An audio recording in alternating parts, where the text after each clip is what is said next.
होईल, कधीतरी करावी लागणारच. इतर गोष्टीतच आहे. महाराष्ट्रातील तिन्ही पक्ष महायुतीचे देवेंद्र फडणवीस चालवतात असा आरोप जयंत पाटलांनी केला आहे.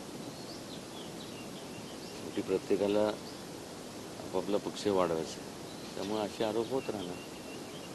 राज्यातील राज्यकर्ते फडक राजकारणापासून 17 वर्ष निवडणुकी आहे. राज्यातील राज्यकर्त्यांचे वास्तव्य करणारा अनेक प्रश्न भूतकाळ असेल किंवा अनेक प्रश्न असताना आता लोकसभेच्या निवडणुकीत सगळे बोलतात.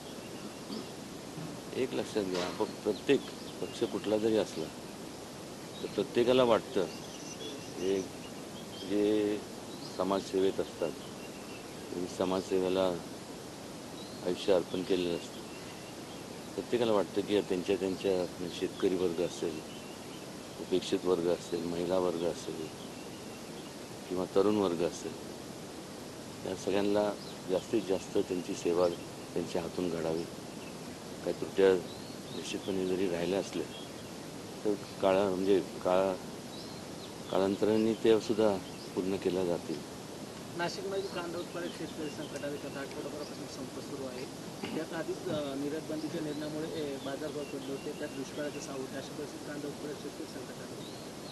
नाही, आपण बारकाईने जर विचार केला तर सगळ्यात आता ज्वलन जो प्रश्न आहे तो पाण्याचा प्रश्न आहे. म्हणजे प्रत्येक धरणाची पातळी जर पाहिली तर एकदम खालोली अशी परिस्थिती आहे. पावसाची काही इतक्यात तर काही चिन्ह दिसत नाही.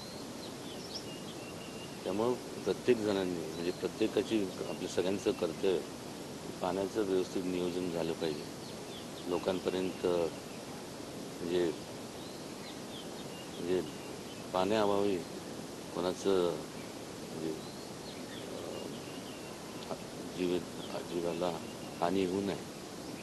काल म्हणजे 2-3 दिवसापूर्वी असे अनेक कास हा परिसर जो आहे त्या ठिकाणी गेलो असता असे 2-3 असे हरणं तिथं पाहायला मिळाले.